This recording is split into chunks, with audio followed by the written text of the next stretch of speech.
तो चैप्टर 10 का next part में अपन डिस्कस करेंगे डिविडेंड यील्ड। अब डिविडेंड यील्ड क्या होता है? प्राइस टू डिविडेंड रेशो होता है ये। Dividend are the profit that company pay out to its equity holders. Well manage company maintain a stable dividend pay out to its investor even while ensuring that growth prospect of company are adequate funded by plugging back a portion of the profit. Dividend can be compared with the share price for a sense of cheapness and expensiveness of equity. Popular known term of this subject is dividend yield, which is defined as dividend yield equal to dividend per share divided by current price of market of stock. तो dividend yield क्या होता है? Dividend कितना मिल रहा है पर share, और current price क्या है स्टॉक का, तो ये डिविडेंड यील्ड कहलाता है। इससे क्वेश्चंस आते हैं, बहुत इजी है, केवल इतना फॉर्मूला याद रखना है। Dividend yield equal to dividend per share divided by current price of the stock. Considering a company with history of paying dividend of rupees 5 or more over last 5 years, including the last dividend, at different price point, the dividend received translate into the following multiple. ठीक है, which may look at this business at different price point ranging from 50 to 200 when we compare what we get against what we pay at different price point. इसका क्या मतलब है कि अपन price के अनुसार dividend कितना था, 5 साल 5 इयर्स का अगर अगर अपन कंपेयर करें तो कितने प्रतिशत डिविडेंड यील्ड हुआ। तो स्टॉक का प्राइस था 50 रुपया, डिविडेंड 5 रुपए मिला, तो कितना हुआ डिविडेंड यील्ड? 10%। स्टॉक का प्राइस 100 पहुंच गया, लेकिन डिविडेंड कितना था? 5 रुपया, तो डिविडेंड यील्ड कितना हुआ? 5%। ठीक है, प्राइस टू डिविडेंड रेशो अगर देखेंगे तो 20 आया। प्राइस पहुंच गया 150, डिविडेंड कितना है? 5 रुपया, तो डिविडेंड यील्ड 3। 200 पहुंचा तब भी डिविडेंड 5 था, तो 2.5% डिविडेंड यील्ड हुआ। तो प्राइस टू डिविडेंड का जो रेशो है वो 40 हुआ। It is quite apparent from the above table at rupees 50, the business is available at 10% dividend yield and price to dividend ratio is 10 times. The price to dividend ratio is measure of what the market is willing to pay for a rupee of dividend. If the dividend yield is compared with corresponding bond yield, it look pretty interesting on post tax return on investment bid. तो dividend yield को bond yield से अगर compare करेंगे तो अपने को समझ में आएगा कि कितना इन्वेस्टमेंट में रिटर्न मिल रहा है, पोस्ट टैक्स रिटर्न। अगर कोई bond offering 10% on post tax basis with 30% tax rate, post tax return on bond would be say 7। Here are equities offer 10% post tax return. Also there is potential for upside in equity earning go up. तो अगर equity अगर 10% post tax return offer कर रहा है, और उसमें एक चीज और है कि इक्विटी में जो अपसाइड पोटेंशियल है वो भी है, जो कि डेप्ट पेपर्स में अवेलेबल नहीं होती, क्योंकि अपने को उतने ही पैसे मिलने हैं जितना रिडीम के टाइम मिलेगा, या रिडेम्पशन वैल्यू जितनी है। At a market price of 200, the dividend yield is 2.5 clearly if it is interior to bond yield. Also the price to dividend ratio is 200 is quite higher at 40 times. ठीक है, तो ये dividend yield होता है 40 time hire है। ठीक है, अगर इसको बॉन्ड यील्ड से कंपेयर करें तो भी 40 टाइम्स है। ठीक है, if equity yield are generally higher than bond yield, clearly equity is available cheap.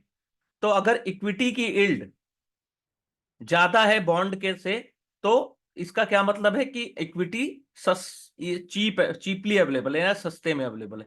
This is typically true when market are down. जब मार्केट डाउन होता है तो इस टाइप की कंडीशन आती है। On the other hand during bull market equity yield are quite lower than the bond yield. A stock available at dividend yield higher than those two comparative stock, the market dividend yield may be seen as value big.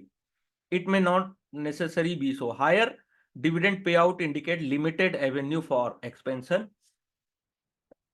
and investment, which is term में limited capital appreciation.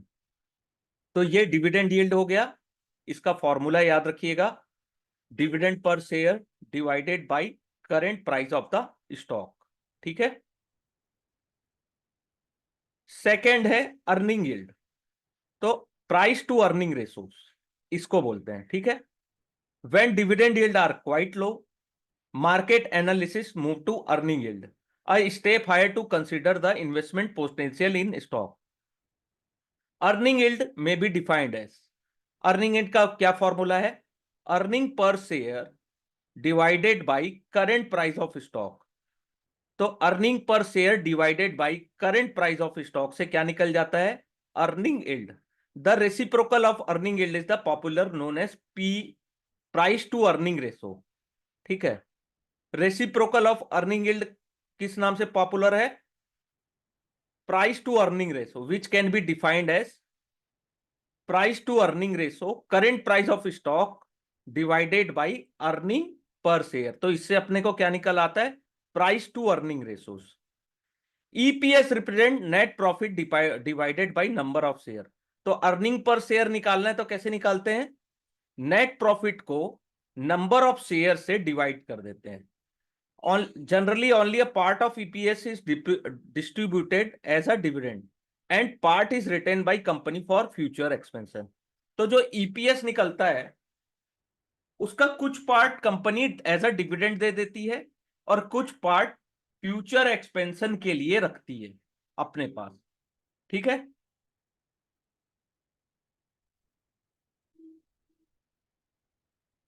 The PE ratio indicate amount of money an investor need to invest to receive 1 unit of profit. It is calculated using the current market price and the historical EPS or forward PE by using the forecast EPS. Investor may be willing to pay a higher price for earning if they expect above average growth in the future, or the company is expected to make a turnaround in its performance. All else held constant, a stock with higher PE ratio compared to peer group and the market PE consider to be expensive. तो जिस stock की higher PE ratio होता है compare to peer group या market की PE से, तो उसको क्या मानते हैं, एक्सपेंसिव स्टॉक मानते हैं। Similarly a stock with relative low PE is consider under value. तो जिस कंपनी की स्टॉक की पीई लो रहती है उसको अंडर वैल्यू स्टॉक मानते हैं। Share of company with higher growth potential और lesser risk could be traded at premium to its peer group. जिसमें हायर ग्रोथ पोटेंशियल है और रिस्क लेस है तो वो प्रीमियम में ट्रेड करता है। ठीक है। Similarly share of company with lower growth potential और higher risk should be traded at discount. Analyst should also consider this factor while assessing the valuations.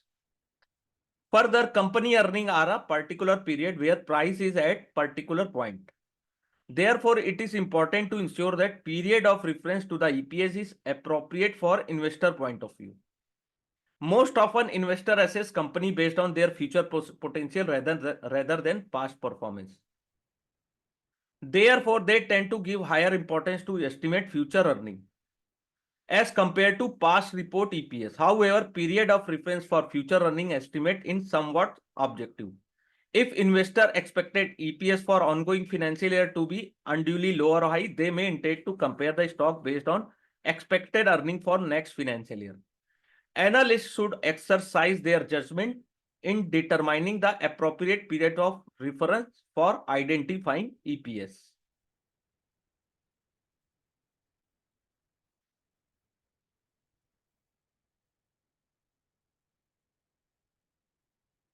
एक सेकेंड, आपका क्वेश्चन पढ़ ले रहा हूं।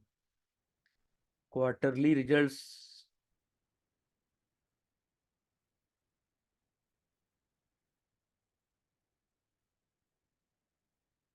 हाँ जान सकते हैं।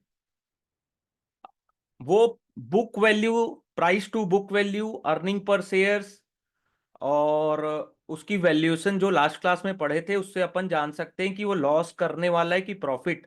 वो ग्रोथ रेट से निकलता है, उसमें ग्रोथ रेट है कि नहीं, इन्फ्लेशन रेट, बहुत सारी चीजें हैं।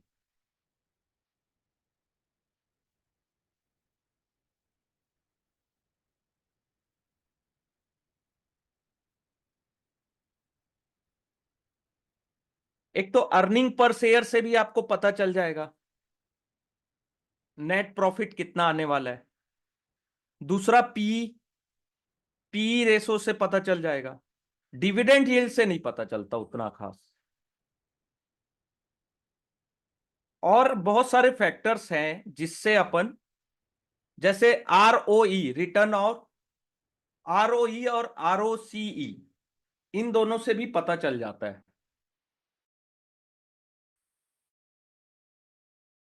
को जानना थोड़ा सा ठीक है। और लास्ट क्वार्टर में आपने रिजल्ट कैसा दिया था? हाँ हाँ, पूछिए।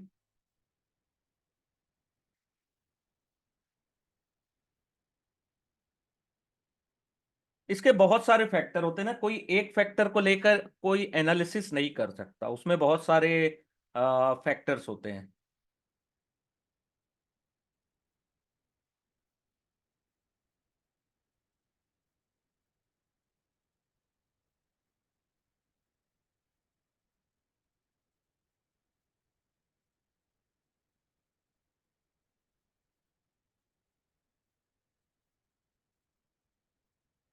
हाँ, पूछिए आप, क्या और क्या डाउट था एक?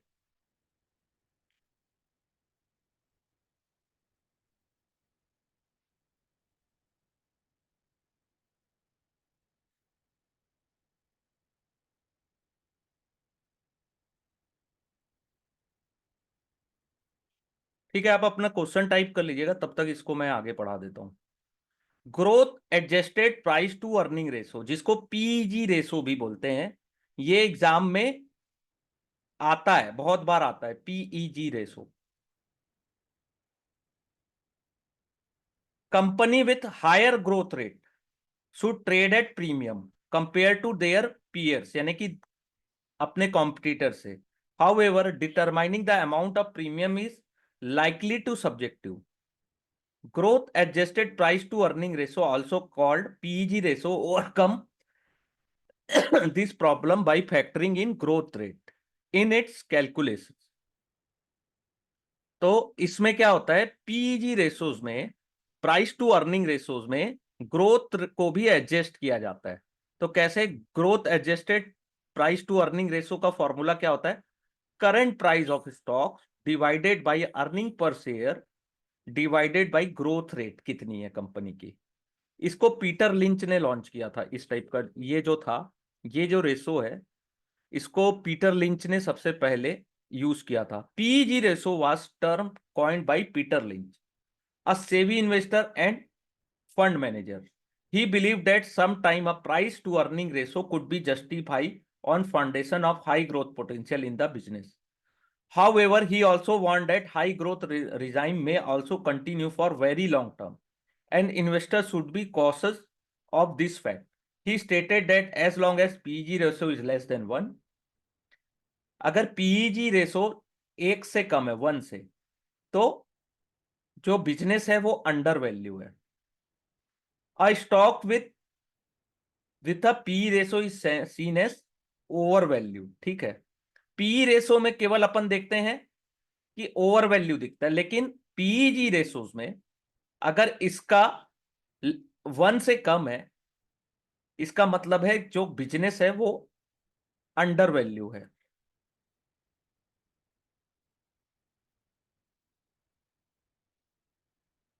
नहीं नहीं, नहीं बढ़ सकते। अगर देखिए निफ्टी में, निफ्टी को स्ट्रेंथ कौन दे रहा है? जो निफ्टी के 50 स्टॉक्स है वही उसको स्ट्रेंथ दे रहे हैं। अगर निफ्टी के स्टॉक अगर वीक है, जैसे रिलायंस का रिजल्ट आया, रिलायंस के रिजल्ट के बाद से वो गिर रहा है और अभी अपने हाई से 20% गिर चुका है, तो सबसे ज्यादा वेटेज एचडीएफसी, रिलायंस, टीसीएस का है। अगर ये तीनों नहीं चल रहे तो इंडेक्स तो बढ़ेगा ही नहीं। नहीं बढ़ेगा।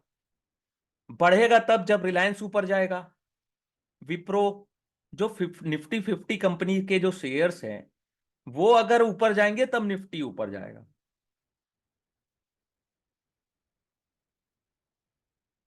नहीं, ऐसा नहीं होता है। वो फ्यूचर में आपको देखना पड़ेगा, इंडेक्स का फ्यूचर चेक करिए। फिर वो मिस प्राइसिंग में आ जाता है। ऑप्शन जो निफ्टी फ्यूचर का जो प्राइस है और जो निफ्टी है, कोई भी अगर बड़ा इन्वेस्टमेंट कर रहा है तो वो कुछ ना कुछ सोच के करते हैं उन लोग। हर बार ना ऑपरेटर्स ट्रैप नहीं कर सकते। निफ्टी फिफ्टी में तो बिल्कुल नहीं। उसके लिए बहुत बड़ा पैसा चाहिए ऑपरेटर को, अगर छोटा सा भी गेम करना है इसमें तो। इंडेक्स ऑप्शन को, ऑप्शन प्राइस को खरीद के नहीं बढ़ाते। जो जो बड़े प्लेयर्स होते हैं वो सेलिंग करते हैं। वो सेलिंग करते हैं, बाइंग नहीं करते। मैं आपको अनम्यूट कर दिया हूं, पूछ सकते हैं आप।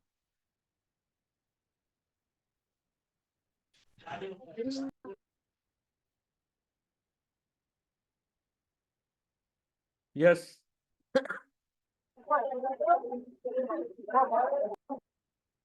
जी पूछिए सर।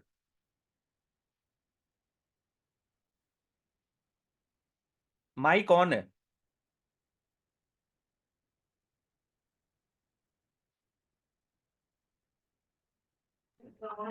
सर अगर कोई इंडेक्स इंडेक्स में ऑप्शन का प्राइस बढ़ा रहा है तो बड़ा बड़ा जो प्लेयर है मार्केट में, म्यूचुअल फंड, एफआईआई, डीआई, हाँ हाँ। वो लोग अगर इंडेक्स का जो हमारा जो ऑप्शन का जो है, ऑप्शन में हम्म। बढ़ा रहा है, अगर वैसे नहीं होता है क्या? नहीं नहीं, वो लोग हैजिंग करते हैं। इंडेक्स फ्यूचर को बाय या सेल करके अपनी पोजीशन को हैज करते हैं। इस जो ऑप्शन का जो मार्केट है या फ्यूचर ऑप्शन का, वो थोड़ा सा अलग है, डिफरेंट है। अगर आपको समझना है ना तो अभी मेरी 9 बजे की एक क्लास है, वो इक्विटी डेरिवेटिव के ऊपर, उसमें मैं आपको डिटेल में बता सकता हूँ। लास्ट क्लास में अपन ने डिस्कस भी किया था इसमें। जो पोर्ट। सर इसको, ये जो पहले से जो वीडियोज है मैं देख सकता हूँ क्या, रिकॉर्डेड वीडियो कुछ? हाँ है, जो मैं चैनल आपके साथ शेयर करता हूँ ना, हाँ। उसमें वीडियो अवेलेबल है। ये थोड़ा सा डिफिकल्ट काम है जो ये आप बोल रहे हैं ऑप्शन निफ्टी, या इसको अचानक से ऐसे बढ़ता नहीं है। रिलायंस, टीसीएस और एचडीएफसी ये सबसे ज्यादा वेटेज रखते हैं। अगर ये तीनों नहीं बढ़ रहे हैं ना, हम्म। तो निफ्टी कहाँ से बढ़ेगा। हाँ, निफ्टी फ्यूचर में हो सकता है किसी ने पोजीशन ली हो, लेकिन स्पॉट तो में तो डिफरेंस आ सर जाएगा दोनों के प्राइस में। एक्सपायरी में जो बड़ा बड़ा जो मूवमेंट होता है वो कैसे होता है सर? वो गामा, वो आपका गामा हल्क से होता है। वोलेटिलिटी बढ़ जाती है। आईवी जो है ना, अचानक से सूट करता है ऑप्शन का, पर्टिकुलर स्ट्राइक का। जो बड़े बड़े जो इन्वेस्टर है वो लोग कैसे जान पाते हैं सर हमारा जो स्टॉप लॉस कहाँ पर है, स्टॉप लॉस सीट करके जो चला जाता है ट्रैप करके? उनके पास सॉफ्टवेयर्स हैं, और हर बार नहीं कर पाते। वो लोग भी ट्रैप होते हैं, वो भी लॉस करते हैं। उनके पास सॉफ्टवेयर्स हैं, उससे जानते हैं, लेकिन इतना हर दिन वो गेम नहीं कर सकते। अच्छा। वो, हाँ, वो हर बार ऐसा नहीं कर सकते। कभी आप मान लो महीना 2 महीने में एक बार ऐसा कुछ होता है। लेकिन आजकल क्या हो गया ना, ऐसे ऐसे सॉफ्टवेयर्स और एआई आ गए हैं कि स्टॉप लॉस को आपके हिट करने के बाद ही रिवर्स करते हैं मार्केट का। तो ये तो एग्री हूं मैं। लेकिन इसको आपको पहले ऑप्शन को पूरा समझना होगा। आपको अगर ऑप्शन में अगर इंटरेस्ट है तो ऑप्शन को समझना होगा आपको अच्छे से। ये जो क्लास है ये पूरी फंडामेंटल और रिसर्च एनालिस्ट की है। एनएसएम सर क्लियर कर पाऊंगा तो आपका वीडियो हाँ में देखूंगा सर। हाँ, एनआईएसएम का कौन सा दे रहे हैं अभी आप एग्जाम। अभी नहीं सर, अभी जस्ट आपके क्लास में ज्वाइन हो रहा हूँ, जस्ट अभी अभी सीख अच्छा रहा हूँ अच्छा। सर। ठीक है ठीक है। आराम से जितने भी क्वेश्चंस हैं आप पूछ सकते हैं, कोई दिक्कत नहीं है।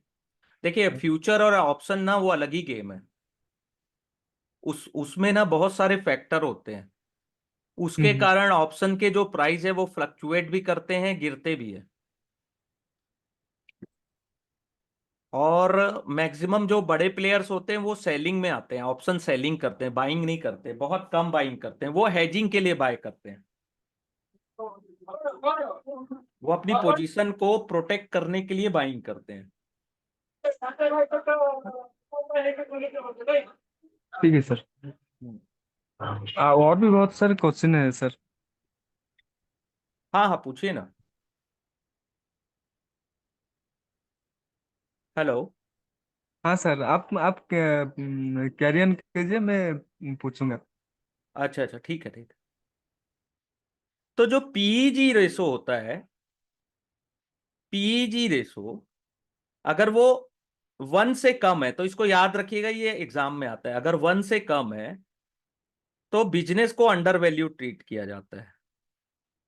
ठीक है। Although benchmark based on rule of thumb may not be appropriate in our circumstance. यानी कि अपन जितनी भी स्टडी करते हैं वो जरूरी नहीं है सब फ्रूटफुल हो। Investor can compare PEG ratio of different company to identify company that are attractive price compare to their competitor. तो जो इन्वेस्टर है वो ये काम कर सकते हैं कि सभी कंपनी, डिफरेंट कंपनीज की पीईजी रेशोज को कंपेयर कर सकते हैं और आइडेंटिफाइड कर सकते हैं कौन सी कंपनी ज्यादा अट्रैक्टिव है। जैसे यहां पे एक एग्जांपल दिया है कि एक कंपनी है जिसका अर्निंग पर शेयर 10 रुपया है और उसका प्राइस चल रहा है 120। एक बी कंपनी है जिसका ईपीएस है 140। ठीक है। विद द सेम ईपीएस, यानी कोई उसका भी 10 रुपया ही है earning per share. The P ratio of A and B work out at 12x and 14x। Based on PE ratio, it would appear that A limited is better investment compared to B। ठीक है, इसमें अपने को क्या लग रहा है कि A जो है वो बेटर है investment compare to B. However, let us say A limited is expected to grow at 10% per annum, while future B limited is expected to grow at 15% per annum। तो PEG ratio of A limited would be 1.2 into 12x divided by 100। ठीक है, जो 1.2 आ रहा है। और while B का कितना आ रहा है, 0.93। तो उसके अनुसार we factor the growth rate, B limited appear to be a better investment compare to A. ठीक है।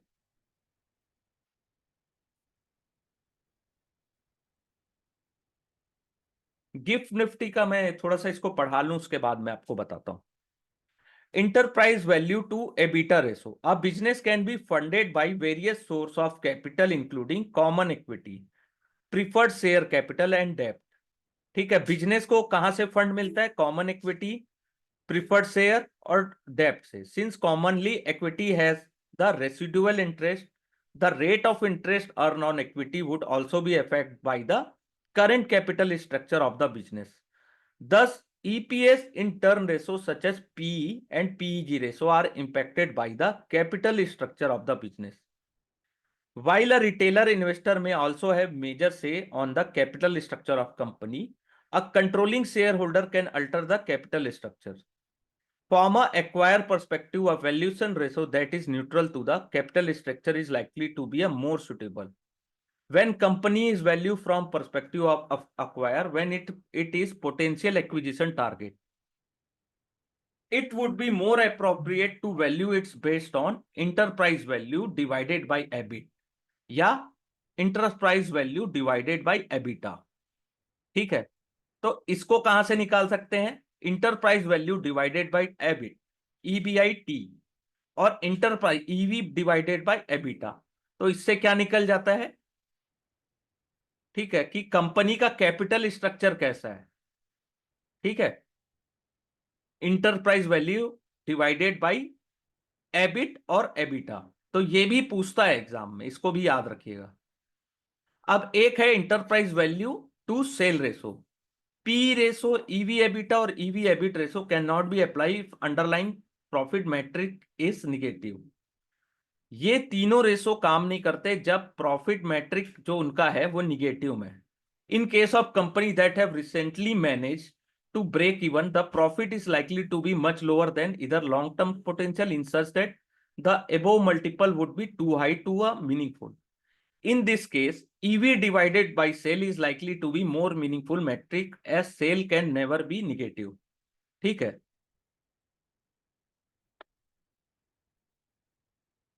तो जिसमें निगेटिव है, प्रॉफिट का जो मैट्रिक्स है वो निगेटिव है, या जो प्रॉफिट है वो लेस है, lower than their long term potential, तो वहां पे क्या करते हैं?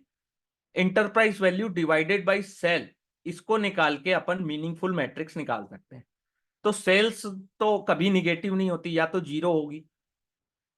However, EBIT by sales is suitable only in case that is likely to turn profitable and sustain such profitability in futures। ठीक है, तो ऐसी कंपनी जो प्रॉफिटेबल हो सकती है या प्रॉफिटेबिलिटी फ्यूचर में दे सकती है। If the company is loss making and turnaround is not likely in foreseeable future, then going concern nature of company become doubtful. Therefore, those company would have to be value at liquidation value।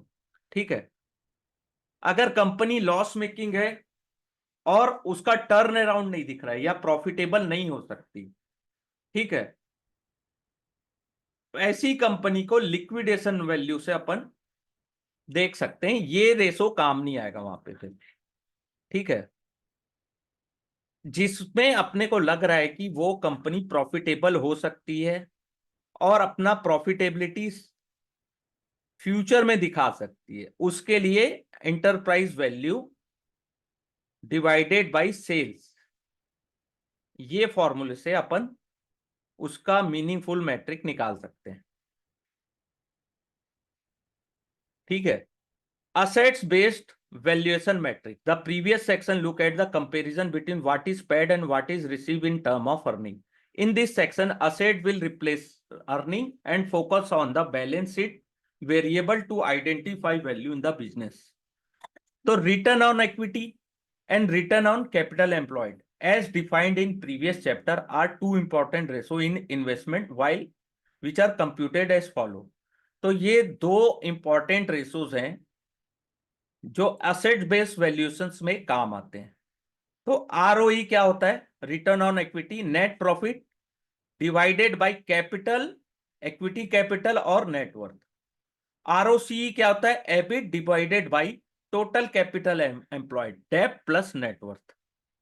ROE and ROCE indicate how well a business allocate its capital, what are the return on the book value of equity and equity among debts respectively। ठीक है, तो equity के साथ और डेप्ट के साथ उनका value कैसा है वो। You and me as investor are looking at return on invested capital today, not essentially return on book value. ठीक है, therefore our concern is return on our invested capital which is defined as return on investment invested capital, तो earning divided by invested capital. ठीक है, let us address this point of return on our capital. अब एक होता है price to book value ratio. ठीक है, profit based valuation ratio such as P और EV, EV by EBITDA focus on how much a investor has to invest to earn a unit of profit. ठीक है, P और EV by EBITDA से अपने क्या समझ में आता है कि how much a investor, investor को कितना इन्वेस्ट करना है to earn a unit of profit. Price to book value ratio on other hand focus on how much a investor need to invest to gain ownership interest. ठीक है, कितना investor को invest करना है कि वो ऑनरशिप यानी कि ऑनरशिप इंटरेस्ट को गेन कर सके। तो price to book value ratio क्या होता है? Market capitalisation divided by balance sheet value of equity, या price per share divided by book value per share. Thus, the ratio measure how much an investor need to invest to get ownership right per unit of net asset of the company। The ratio is prefer more for valuing company in financial sector than in other sector। ये sector financial sector के लिए ज्यादा value यानी कि ज्यादा value बनाती है। This is on account of reliability of book value number, since most of the assets of financial companies are monetary assets. ठीक है, जितनी भी असेट्स होते हैं फिनेंशियल कंपनी के बाद वो क्या होते हैं? Monetary assets. The book value of assets more closely reflect their fair value. तो उनका जो बुक वैल्यू होता है असेट्स का वो फेयर वैल्यू को रिफ्लेक्ट करता है। इन case of capital intensive unit on account of historical cost accounting, the balance sheet value often do not reflect the fair value। In case of service sector and technology firm, their important asset including human capital, self-generated intellectual property do not find any place in the balance sheet.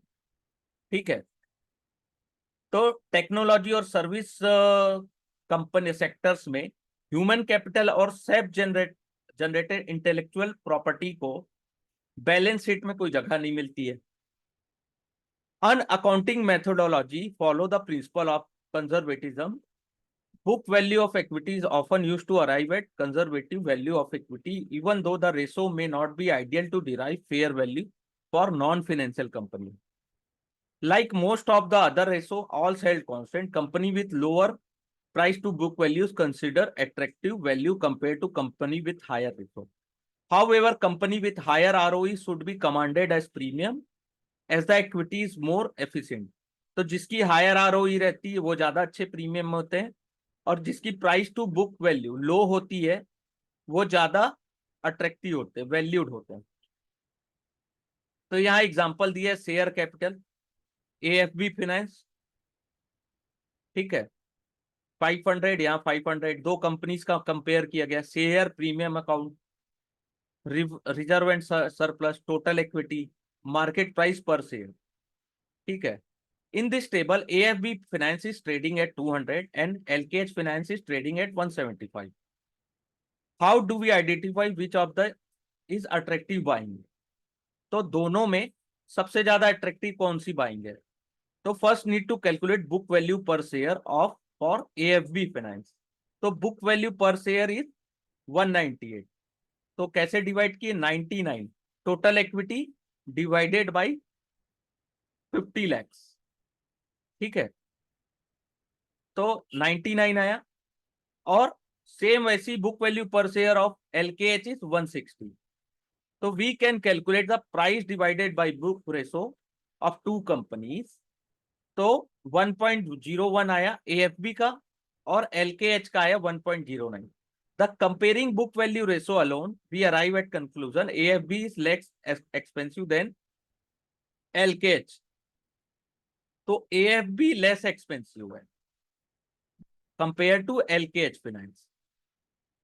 In practice, it is preferred to compare a company multiple with average multiple for entire industry rather than against only peer. The all held constant, we may conclude that company with lower price to book value are attractive value. ठीक है,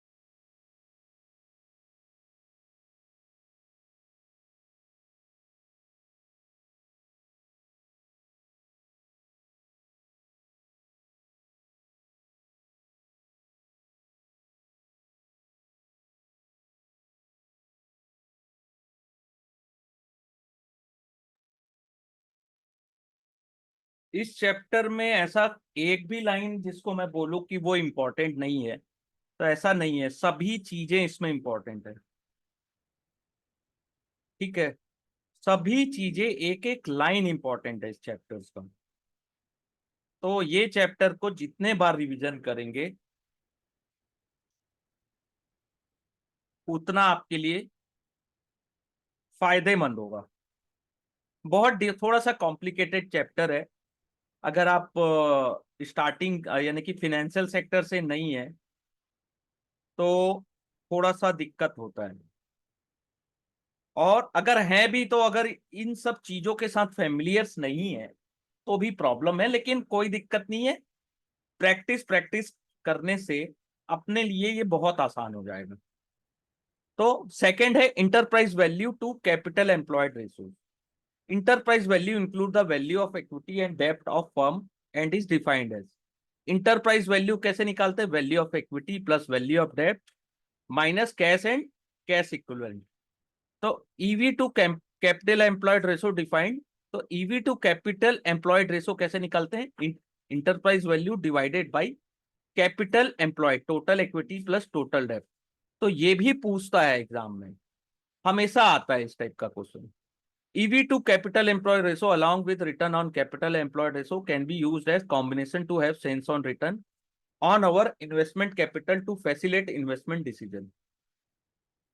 Consider a business with a net worth of 1 lakh, debt on the balance sheet is 1 lakh, market capitalization is 5 lakhs, cash and cash equivalent on the balance sheet are nil, ROC is 45, तो capital employed कितना हुआ, डेप्ट plus equity यानी 2 lakhs, तो EV कितना हुआ, market capitalisation plus value of डेप्ट minus cash equivalent, तो कितना हुआ 5 + 1, ठीक है, तो 6 lakhs आया। तो EV to capital employed ratio कितना हुआ, 6 lakhs डिवाइडेड बाई 2 lakhs, तो कितना हुआ 3। तो ये आता ही आता है ये क्वेश्चन, थोड़ा सा कॉम्प्लिकेटेड है लेकिन ये आता है। If ROC is 45, the investor is paying EV, which is 3 times of capital employed. The money would generate only 1/3 of ROC. The investment decision will depend upon whether this is an adequate return on capital invested. If investor want a 20% premium return on capital, the investor would not be willing to pay EV for more than 2.25 times of employed capital in business, ठीक है। तो next class में अपन देख लेंगे net assets value approach, ठीक है। आज के लिए यहीं तक रखते हैं।